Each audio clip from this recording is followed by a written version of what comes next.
Recuerda que puedes escuchar este audio horas antes de su estreno y sin publicidad suscribiéndote en cesarvidal.tv.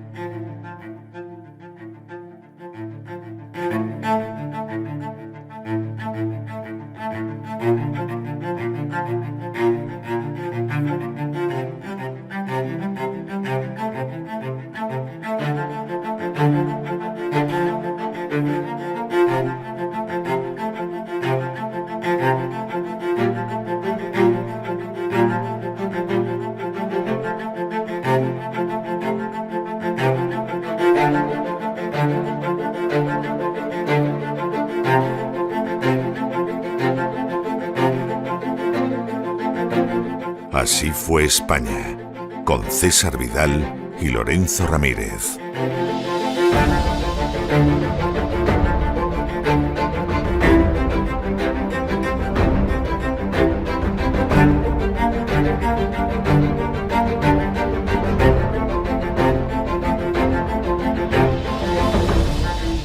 Estamos de regreso para el inicio de ese programa doble y sesión continua que todos los lunes tenemos en La Voz, programa doble y de sesión continua que dedicamos, como saben los oyentes habituales de La Voz, a la cultura hispánica. La primera parte de ese programa doble y sesión continua lo dedicamos a la historia. Ahí tenemos ese espacio que se llama Así fue España y en el cual se queda pues un ratillo más don Lorenzo Ramírez para que vayamos recorriendo juntos la historia. Muy bienvenido de nuevo, muy buenas noches de nuevo, don Lorenzo. Muchas gracias, don César, encantado como siempre de acompañarle en este viaje por la historia.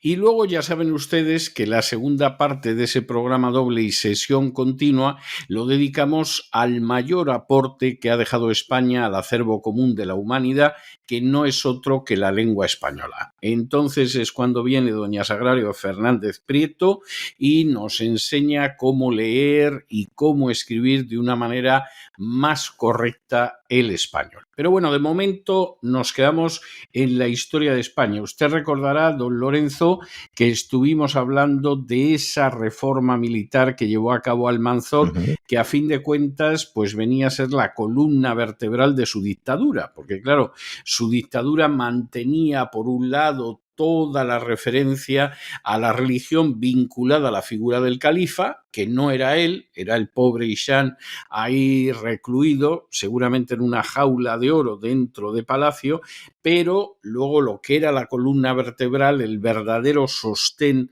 del régimen, era el ejército. Y ahí nos quedamos.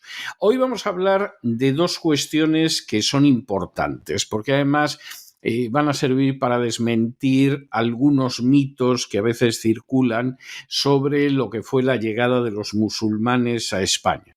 Vamos a hablar primero de la población dentro de ese califato de la época de Almanzor y luego vamos a hacer una referencia a cómo Almanzor se convierte en un defensor de la fe islámica, pero también en los términos en los que llegó a ser defensor de la fe islámica. Pues, lógicamente no estaba porque eso le complicara mucho la vida. Vamos a hablar primero de la población. La población en última instancia tenía mucha importancia, fundamentalmente porque se calcula que por cada 1.000.000 de habitantes se podían sacar 10.000 soldados, aproximadamente. Y en este sentido, bueno, pues teniendo... Recordar que eran soldados profesionales, con lo cual Exacto. No era que todo mayor de determinada edad, hoy diríamos 18 años, vaya al frente. No, estaríamos hablando de soldados preparados y que pudieran ser capaces de tener una instrucción y luego posteriormente desarrollar su actividad, ¿no? Efectivamente. Como hay gente que ha dado una cifra de hasta 800.000 soldados... Lo que le iba a preguntar. Claro, a mí pues me habían ahí dicho está. que eran muchos más, ¿no? Claro, entonces, bueno, pues aquellos que han dado una cifra de 800.000 soldados, pues calculan que el califato de Córdoba podría tener 8 millones de habitantes, ¿no? Hay otros que consideran que el número de habitantes estaba entre 7 y 10, es decir, un poquito arriba, un poquito abajo, y por lo tanto, sobre esa base, pues se calcula que el ejército era un poco mayor, un poco menor. esta es la historia, ¿Para ¿no? una superficie de cuánto? ¿De medio millón de kilómetros cuadrados? No, 400.000 kilómetros Bueno, cuadrados. 400.000 kilómetros cuadrados. Claro, ¿qué ocupaban los reinos del norte? Bueno, pues los reinos del norte, que eran Navarra, Aragón y Castilla, León, y todavía no existía Cataluña y además no era reino. Cataluña nunca llegó a ser reino. Bueno, pues ahí estamos hablando de que podían ser del orden de 500.000 de personas y 160.000 kilómetros cuadrados. Es decir, la extensión de todos los estados cristianos del norte sumada, pues era realmente era poco más de, no llegaba ni siquiera a la mitad, era en torno al 30% de la extensión del califato, pero claro, ya la población tenía una disparidad tremenda. Se calcula que ahí podía haber 500.000 de personas tirando por lo alto. De manera que, claro, la población del califato se sostenía sobre un terreno mayor, sobre mayores riquezas y sobre más gente que podías poner en pie de guerra, cosa que no podían hacer en ese momento los reinos cristianos ni lejanamente. ¿Cómo era la población que había en el caso del califato? Bueno, y esto es muy importante. Aproximadamente un 75% de la población se había convertido al Islam, o porque eran musulmanes, una pequeñísima, delgadísima capa que había venido de Arabia, como era la familia del propio Almanzor, o porque eran sobre todo musulmanes que habían venido del norte de África, de lo que ahora sería Marruecos, Argelia fundamentalmente, y en algún momento había habido alguna pequeña inyección de árabes procedentes de Siria. Pero eso era el 75% de la población, teniendo en cuenta que no eran pocos los españoles que se habían convertido al Islam, fundamentalmente para no pagar impuestos. Y Claro. Dado que no mucho antes... Allí no había, perdona que le interrumpa, César, ahí no había persecución, lo que decía, bueno, si no eres musulmán, pagas más impuestos que los demás y ya está. Pagas más impuestos. Esa era la idea, ¿no? Cuando se habla eso de la convivencia de las civilizaciones, bueno, lo que era, yo no te persigo, pero tú sostienes mi política fiscal, que además es más necesaria que nunca porque necesito pagar una cantidad creciente a estos soldados profesionales, que son los que están manteniendo mi régimen militar, ¿no?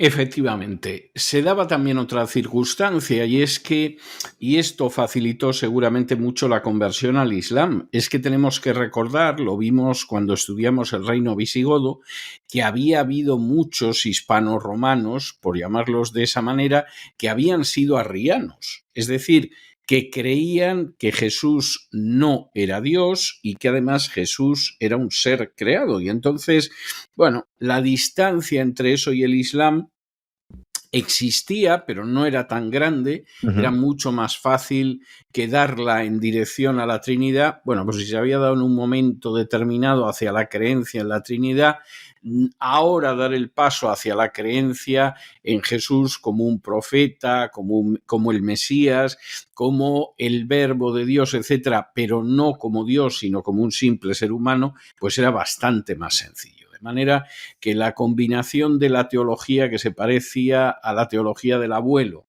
con el hecho de que además pues te librabas de pagar impuestos llevó a muchos a convertirse al Islam. Con todo, había un 25% de personas que no eran musulmanes. La mayoría cristianos, los mozárabes, y luego una pequeña minoría judía a la que le iba de maravilla en el califato, como hemos tenido ocasión de ver. A estos no les importaba pagar impuestos, ¿no? Porque tenían las arcas llenas. No, y no los pagaban, o sea, que en última instancia, o sea, pagaban, quiero decir, sí, pagaban, pero bueno, era bastante aceptable y habían estado acostumbrados a condiciones infinitamente más duras con los visigodos, o sea, era una mejora verdaderamente impresionante. Por cierto, el pasarse al Islam estuvo totalmente en punto muerto durante siglos. Es decir, el Islam es la religión del 80% de la población de Al-Ándalus 2 siglos después. Es decir, en 2 siglos el paso al Islam solo fue de un 5% más. Es decir, aquí en un momento determinado hasta aquí llegó La masa las crítica fue aguas esa. del Guadalquivir y aquí hay, pues eso, en aquel entonces un 25%, 2 siglos después un 20% que desde luego no aceptaban el Islam. Y como recordaremos, porque lo vimos en su día cuando hablábamos de Abderramán III, la utilización del árabe como lengua oficial, todavía Abderramán III tuvo que esforzarse porque muchísima gente seguía hablando en lengua romance, no hablaba en árabe ni maldita la gana que tenía de hacerlo. Y en ese sentido, Abderramán III se tuvo que esforzar y parece que nunca consiguieron imponerlo del todo. Cuando se produce la llegada de los musulmanes a España, España tenía del orden de 4 millones de habitantes, con lo cual, pues efectivamente la población española había aumentado de una manera considerable y incluso lo que llamaríamos de alguna forma el nivel de vida en general también había aumentado. Desde luego para los judíos sin ningún género de duda. Para los cristianos seguramente la situación era peor, pero a fin de cuentas pues podían ser del orden de un 20, 20 Claro, eran menos también, claro. Claro, si lo vemos de un de la término, población. claro, porque muchos de los que no estaban en ese 20-25%, los que no eran cristianos, también eran españoles. Sí, efectivamente, Claro, es decir, gente que se había convertido al Islam, claro, los maulas. Sí, Sí. exactamente, ¿no? Que De ahí parecen el los grandes origen del olvidados, término. ¿no? Claro, se les olvida, es como si dijéramos, no, los únicos españoles eran los cristianos o los que estaban en los reinos del norte. Bueno, pues no es así, ¿no? Es así. Y, hombre, hay que ver, porque claro, el lenguaje al final muestra las fobias y las filias de la gente, ¿no?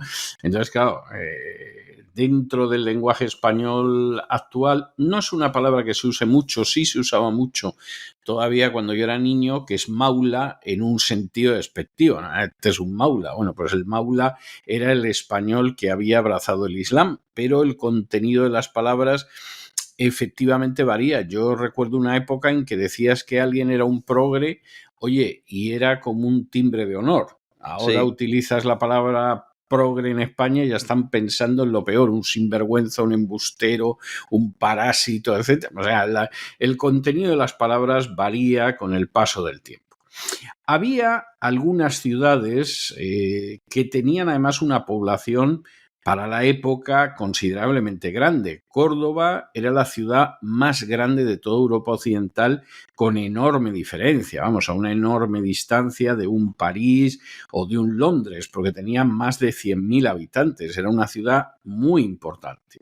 Pero luego había otro segundo grupo de ciudades que también eran muy importantes, es el caso de Toledo, es el caso de Granada, es el caso de Almería, que estos andaban en los 30.000 habitantes. Por cierto, cifra que luego durante siglos ahí se quedó, incluso en muchos casos se redujo.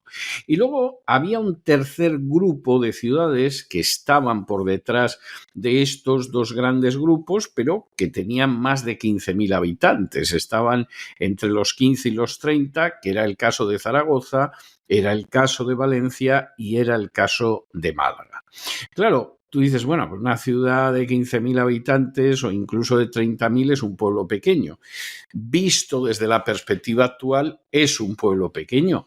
Pero es que en los estados cristianos del norte, y daba lo mismo que fuera León, que fuera Burgos, que fuera Pamplona, etcétera, etcétera, no existían núcleos urbanos importantes. O sea, ahí sí que estamos hablando verdaderamente de pueblos grandes, eso en el caso de las capitales, es decir, un Oviedo, un León, un Burgos, un Pamplona, bueno, evidentemente eso eran pueblos grandes y tampoco tan grandes, ¿no? No hablemos ya de Barcelona, Barcelona era un poblachón, o sea, claro, uno piensa siempre en la Barcelona actual, pero bueno, la Barcelona de la época pues era una ciudad, no era un pueblecito, pero vamos, era un poblachón. Y eso que tenía las condiciones, porque si te fijas, nuestros oyentes, de las ciudades que ha mencionado usted, el caso de Córdoba, el centro de gobierno, Toledo, evidentemente, su importancia como capital también relevante. De Zaragoza hemos ido hablando también a lo largo de diferentes programas. El caso de Valencia y Málaga, evidentemente, con los puertos.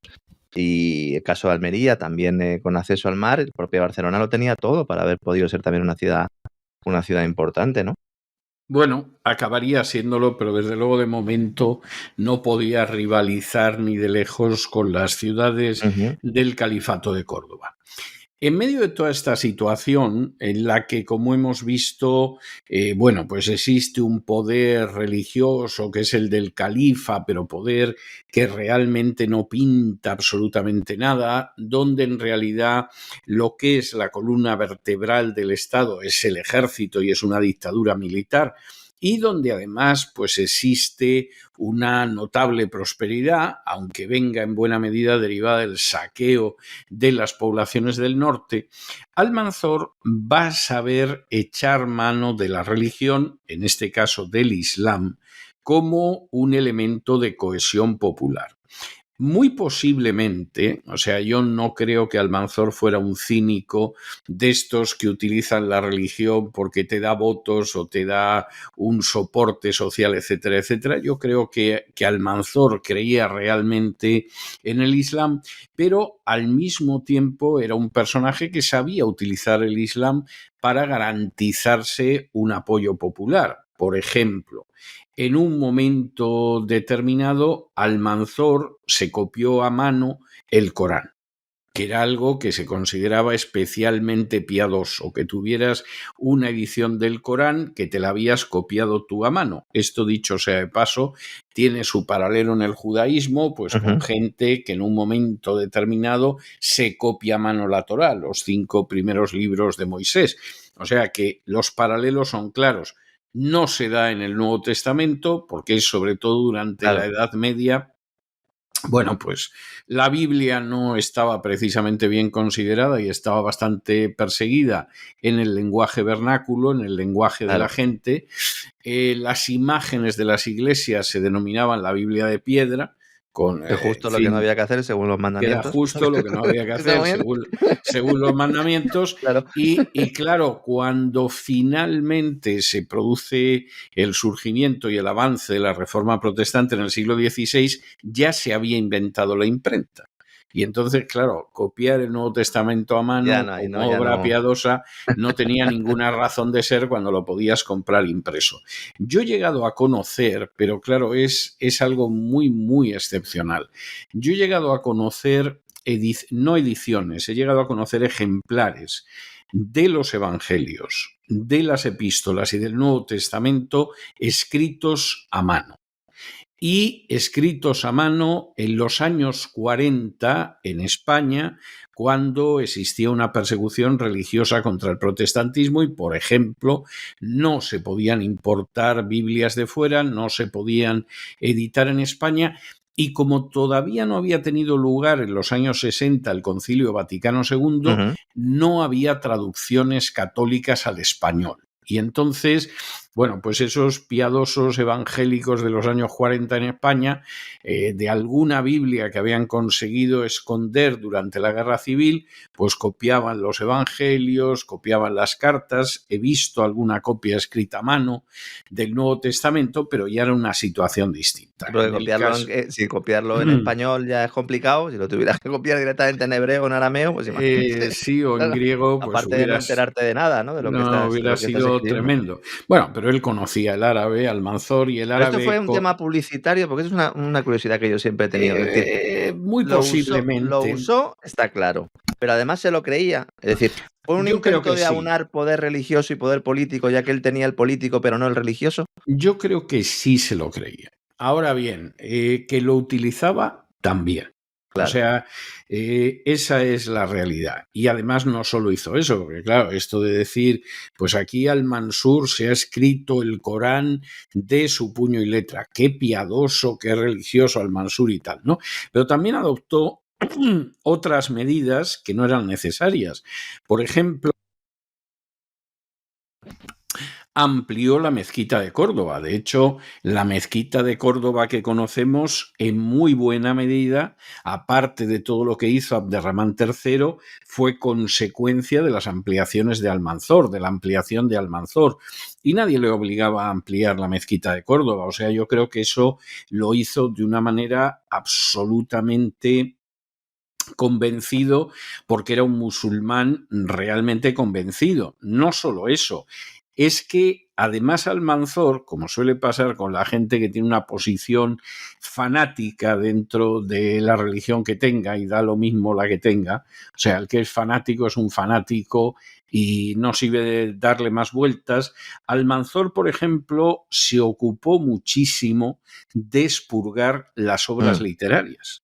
Entonces, Al-Hakam había reunido una biblioteca extraordinaria, de la que hablamos en su día, donde además había obras que no eran islámicas, había, por supuesto, libros que, en fin, tenían opiniones que algunos consideraban que no eran en absoluto aceptables para un musulmán piadoso, y bueno, pues él agarró y todo esto lo sacó de la biblioteca de Alaquén, y ya se puede uno imaginar lo que sucedió con ello. Bueno, lo O sea, pondría a esta buen es la recaudo, porque él era un amante de la cultura, por eso le preguntaba yo antes. O sea, aquí hay una serie de medidas que parece que van un poco en contra de lo que él pensaba, pero necesitaba de alguna manera pues tener ese poder religioso junto con el político, y este tipo de gestos, aunque él pudiera pues ser un fanático, como usted planteaba, don César, pero esos libros no se destruyeron, no se quemaron, como se ha hecho en otras épocas de la Yo historia. no tengo muy claro qué pasó, porque, por ejemplo, hubo una censura muy fuerte en libros de filosofía.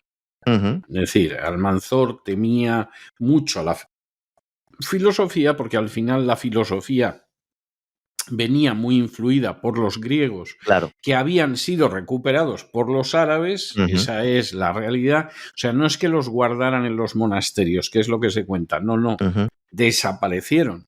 Los árabes los recuperan y luego, como veremos en su día, la Escuela de Traductores de Toledo Ajá. permite que esas obras acaben llegando a Europa Ujú, Occidental. Y ahí sí, ahí ya las copian en los ujú, monasterios, pero no ujú. fueron ellos los que las preservaron. Entonces, la filosofía planteaba problemas, porque por muchas vueltas que le demos, Claro. Platón y Aristóteles no encajan ni con el judaísmo, ni con el cristianismo, ni con el islam. Ujú, Luego, como ha pasado con el marxismo en el siglo XX, bueno, pues judíos, cristianos y musulmanes ven a ver cómo aprovechan esa filosofía que les parece atractiva y la integran ujú. en su religión. Pero de la misma manera que el marxismo en sí es totalmente incompatible con el judaísmo, el cristianismo y el islam, pasaba con la filosofía de Aristóteles y de Platón. ¿Y entonces qué sucedió? Pues que eso desapareció. Es decir, nada de leer filosofía. Ni ciencia tampoco, ¿no? Porque claro, la ciencia. Ciencia, sobre todo la astrología. Ujú, Pero es posible que en el caso de la astrología, en Almanzor se diera un paralelo con lo que pasó en Roma. Es decir, emperadores como Augusto, como Tiberio, como Nerón, prohibieron la astrología fundamentalmente porque podía haber un astrólogo con muy mala uva que decidiera señalar que en tal fecha iba a caer el rey.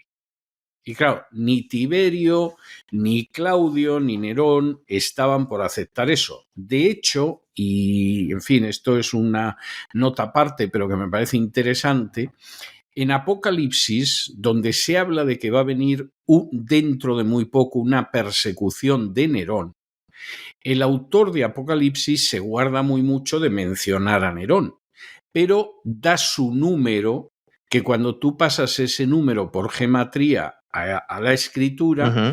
el nombre que te da es Nerón César, aunque el número sea no 666, como creen los ignorantes, 616, ¿no? sino 616. 666, Ah, que es distinto, 666. 600, pero en fin, no me voy a extender con esto, porque me ponga a Sí, lo hablar hemos comentado en una ocasión, es del verdad. número de Ujú. Nerón, pues nos perdemos. Pero el punto al que voy es que seguramente Almanzor la toma con la astrología, porque dice, bueno, aquí en cualquier momento hay uno que dice que se ha cruzado Júpiter con Saturno por ahí en los cielos y que eso significa que yo tengo que desaparecer, y eso me crea problemas. demás. Entonces, la astrología, que en esa época no se distinguía de la astronomía, es decir, la astrología es una pseudociencia, la astronomía es una ciencia, pero en esa época no estaba separada, la astrología queda totalmente fuera, como la lógica y la filosofía. Tiempo después, y esto tendremos ocasión de verlo, Dios mediante, un filósofo andalusí, un filósofo español, que se llama Ibn Rushd, es decir, Averroes, aparte de que va a comentar la República de Platón y va a tomar muchísimo de la filosofía de Aristóteles, etcétera, va a intentar que no se produzca ese choque y se va a inventar una teoría que a mí me parece una tomadura de pelo, pero que él pensaba que le podía salvar el cuello, y es la teoría de las dos verdades. Y es que hay una verdad religiosa indiscutible que está en el Corán y luego hay una verdad filosófica. Bueno, esto, de acuerdo al principio de contradicción, es absolutamente imposible. Averroes creía o quería creer que se había ganado el pasaporte para la supervivencia. Murió en el exilio, porque cuando vio que empezaban a quemar libros suyos, pues se dio cuenta de que cualquier día lo podían quemar a él. Pero eso todavía está lejos en la historia. Aquí, de momento, se produce esa censura, la lógica y la filosofía quedan totalmente orilladas y la astrología, por lo que pudiera derivarse de la astrología. Como en todos los casos donde los reyes, aunque crean en la religión, al mismo tiempo quieren instrumentalizarla, Almanzor también se metió en la designación de los altos cargos. Y esto tiene lógica. Me ha conocido algún director de programa de radio que estaba empeñado en que podía nombrar al presidente de la Conferencia Episcopal en España, cosa que yo en No su sé de día quién me está hablando. Pues yo en su día le dije, yo creo que esto no es cuestión nuestra, yo creo que no deberías ir por ahí, y se lo creyó. Pues imagínese, por cierto, que su candidato luego la tomó con él con un odio verdaderamente sarraceno que duró años, ¿eh?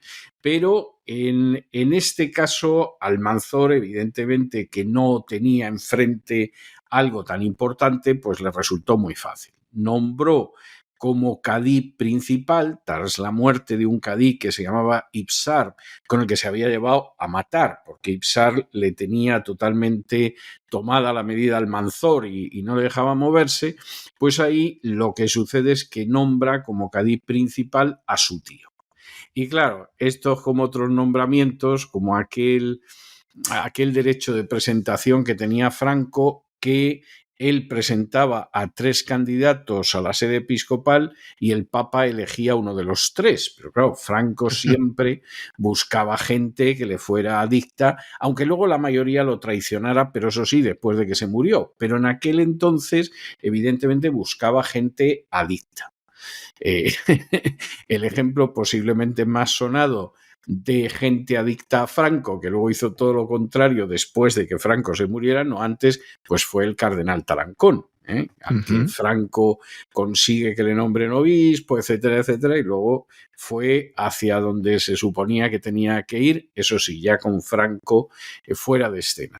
Bueno, pues en este caso, por cierto, y por ampliar la medida, para conseguir que no controlara, pero eso ya cuando estaba muy viejecito, Franco, la conferencia episcopal totalmente, nombraron obispos auxiliares que no aparecieran en el concordato, porque Franco podía presentar los obispos. Entonces inventaron el obispo auxiliar y dijeron, bueno, ya, pero el obispo auxiliar no está en el concordato, no lo puede presentar su excelencia, y fueron nombrando a gente de lo más diverso, por regla general bastante antifranquistas. Esa es la realidad, y creándole problemas a Franco ya en los años 60 y los años de 70 que vivió todavía. Pero Almanzor aquí de nuevo tenía más terreno en el que jugar y dijo, nada, mi tío se convierte en cadí, yo me he esperado a que se muriera este cadí que me ha hecho la vida imposible, y efectivamente pues esta es la situación que hay.